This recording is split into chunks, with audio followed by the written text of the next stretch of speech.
या मालिकेच्या आजच्या भागात आपण पाहणार आहोत भुवनेश्वरी फुलपाखरे सरांची माफी मागण्यासाठी तयार झाली आहे. हे पाहून अक्षरा तिच्याकडे आश्चर्याने बघतच राहते.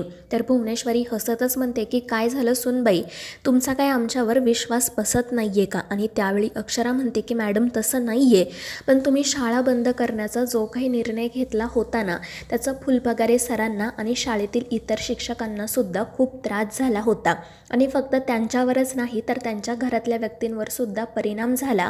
कित्येक जण धक्क्याने आजारी पडले.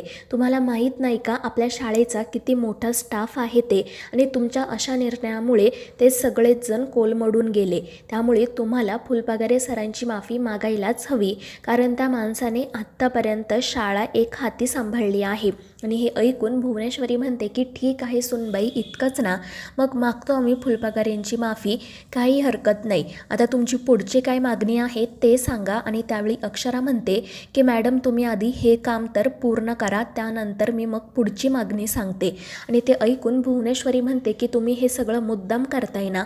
तर अक्षरा हसून म्हणते की नाही मॅडम, मी काहीच मुद्दाम करत नाही आहे. तुम्ही जसं काही करताना स्टेप बाय स्टेप करताना तसंच आता मी सुद्धा करायचं ठरवले. तुमच्याकडूनच तर शिकले मी हे सगळं. आणि ते ऐकून मग भुवनेश्वरी म्हणते की ठीक आहे, आम्ही फुलपाखरेला इथे बोलावून घेतो. तर अक्षरा म्हणते की मॅडम ते आता शाळेत असतील आणि तुम्हाला त्यांची माफी मागायची आहे, त्यांना तुमची माफी मागायची नाही आहे. त्यामुळे आपण शाळेत जाणं बरोबर नाही का? आणि हे ऐकून भुवनेश्वरी वैतागून म्हणते की ठीक आहे, चला मग आपण शाळेत जाऊ. पण अक्षरा म्हणते की तुम्ही जा, मी पाठीमागून येते. तर भुवनेश्वरी म्हणते की चला ना, आपण गाडीत सोबत जाऊ. पण अक्षरा म्हणते की नाही, मी रिक्षाने येईल. आणि त्यामुळे भुवनेश्वरी रागातच तेथून बाहेर पडते. तर अक्षरा हसतच तिच्याकडे पाहत असते. दुसरीकडे अक्षराची आई अक्षराला कॉल करायचा खूप प्रयत्न करत असते. ती खूप घाबरलेली असते, पण ती अक्षरा काही कॉल रिसीव करत नाही. तितक्यात मग अक्षराचे बाबा त्या ठिकाणी येतात. तेही विचारत असतात की काय गं, तिच्याशी काही बोलणं झालं का? पण आई रडतच सांगते की नाही ना, मला आता खरंच खूप काळजी वाटते. ही मुलगी सकाळी गेली, अजूनपर्यंत हिने आपल्याला काही कळवलं नाही. तर बाबा म्हणतात की मलासुद्धा आता भीती वाटायला लागली. आपली अक्षरा आधी अशी नव्हती गं, काही घडलं की आपल्याला सांगायची, पण जेव्हापासून लग्न झालं आहे ना, तेव्हापासून आपल्याला काही सांगतच नाही. तर आई म्हणते की हो, मुली अशाच असतात, जोपर्यंत त्यांना होणारा त्रास अगदी गळ्यापर्यंत येत नाही ना, तोपर्यंत त्या माहेरी काही सांगत नाही. तर बाबा म्हणत असतात की म्हणूनच मी तुला म्हणालो होतो की तिच्या बाबतीत जर काही तुला माहिती असेल ना, तर सगळ्यात आधी मला सांग. आणि मग त्यानंतर ते ठरवतात की आपण थोडा वेळ तिच्या फोनची वाट बघू, नाहीतर मग शाळेत जाऊन चौकशी करूयात, ती शाळेमध्ये तरी आली आहे की नाही. तर दुसरीकडे ती अक्षरा चारुहास सरांना कॉल करते आणि त्यांना सांगते की बाबा, तुम्ही म्हणाल्याप्रमाणेच सगळं काही होत आहे. भुवनेश्वरी मॅडम मला भेटण्यासाठी आल्या आणि अगदी तुम्ही म्हणालात ना, त्याप्रमाणेच त्यांनी मला घरी येण्याची विनंती केली. पण मी सुद्धा त्यांना ठणकावून सांगितलं की जोपर्यंत तुम्ही शाळा बंद करण्याचा निर्णय मागे घेत नाही, तोपर्यंत मी घरी येणार नाही. आणि हे ऐकून चारुहास सर विचारतात की मग काय बोलली ती? तर अक्षरा म्हणते की आधी तर त्या नकारच देत होत्या, मग आमच्यात बरीच वादावादी झाली. मी सुद्धा त्यांना सांगितलं की जर तुम्ही शाळा बंद करणार असाल तर मग मीही घरी येणार नाही. आणि मग शेवटी त्या तयार झाल्या, म्हणाल्या की ठीक आहे सुनबाई, आम्ही शाळा नाही बंद करणार. आणि हे ऐकून चारुहास सर म्हणतात की तिच्या बोलण्यावर तू विश्वास ठेवू नको, मी तुला सांगितल्याप्रमाणे सगळं काही कागदोपत्री तयार करून घे. आणि त्यावर अक्षरा म्हणते हो बाबा, तुम्ही नका काळजी करू. आणि आता ना, मी त्यांना फुलपाखरे सरांची माफी मागायला सुद्धा सांगितले, कारण भुवनेश्वरी मॅडमच्या अशा या निर्णयामुळे ना त्यांना खूप त्रास झाला होता. आणि त्यावर चारुहास सरही म्हणतात की अगदी बरोबर आहे बाळा तुझं, त्या माणसाने आत्तापर्यंत शाळेसाठी खूप कष्ट केलेत, खूप ज्ञानी माणूस आहे तो, आणि या भुवनेश्वरीने वाटेल ते बोलून त्याचा अपमान केला, त्याची माफी तर हिला मागायलाच हवी. आणि त्यानंतर मग ते अक्षरालाही म्हणतात की मला तुझा खरंच खूप अभिमान वाटतोय, तू सगळं काही व्यवस्थितपणे करतेस. आणि मग अक्षरा शाळेत जाण्यासाठी निघते. दुसरीकडे अधिपती भुवनेश्वरीच्याच फोनची वाट पाहत असतो. ती काही कॉल करत नाही, त्यामुळे मग त्याची काळजी वाढतच जाते आणि मग तो घरी आजींनाच फोन करतो आणि विचारतो की तुला आईसाहेबांचा फोन वगैरे काही आला होता का, काही कळलं का? तर आजी म्हणतात की नाही रे, आणि ती अजून घरीही आलेली नाही आहे. त्यामुळे मग अधिपती अजूनच काळजीत पडतो. दुसरीकडे अक्षराची आई देखील काळजीतच असते. नेमकं काय घडलं असेल, त्या भुवनेश्वरी मॅडम अक्षरासोबत काय बोलल्या असतील याचीच तिला भीती वाटत असते. त्यावेळी मग अक्षराचे बाबाही त्या ठिकाणी येतात. ते म्हणत असतात की अगं, जेव्हापासून इराने सांगितलं आहे ना की भुवनेश्वरी मॅडम आपल्या अक्षूच्या जीवावर उठल्या आहेत, तेव्हापासून ना खरंच खूप भीती वाटत होती.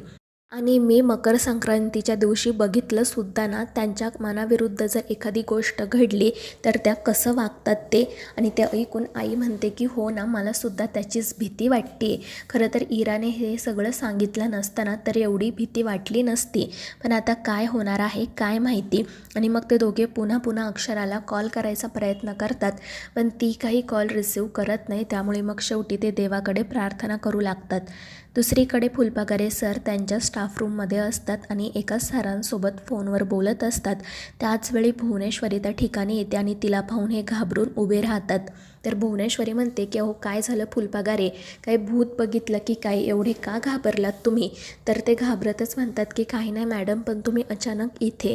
आणि त्यावर भुवनेश्वरी म्हणते हो, थोडं काम होतं म्हणून आले, पण तुम्ही असे घाबरून अचानक उभे वगैरे राहत जाऊ नका. आधीच तुमची तब्येत ठीक नसते ना, उगाच काही झालं तर. आणि त्यावर फुलपाखरे सर हो म्हणतात. त्यानंतर ते भुवनेश्वरीला त्यांच्या खुर्चीवर बसायला सांगतात, पण ती म्हणते की तुमच्या खुर्चीवर आम्ही कसं बसणार, तुम्ही शाळेचे मुख्याध्यापक आहात ना, तुम्ही तिथे बसा, आम्ही इकडे बसतो. आणि मग ती फुलपाखरेंना बसायला सांगते. आणि मग ती त्यांना विचारते की काय फुलपाखरे, खूप बिझी आहात का तुम्ही, आंदोलनं वगैरे करण्यातून वेळ मिळतो की नाही? आणि हे ऐकून फुलपाखरे सर खूप घाबरतात आणि म्हणतात की मॅडम तसं नाही, जे काही घडलं त्यासाठी मी तुमची माफी मागतो. पण मग तितक्यात अक्षरा इतर शिक्षकांना घेऊन त्या ठिकाणी येते आणि मग भुवनेश्वरी लगेच तिच्या बोलण्याचा टोनच बदलते. ती म्हणत असते की फुलपाखरे, तुम्ही कशाला माफी मागताय? माफी तर मला मागायला हवी, कारण आम्ही अचानक शाळा बंद करायचा निर्णय घेतला आणि त्याचा तुम्हाला खूप त्रास झाला.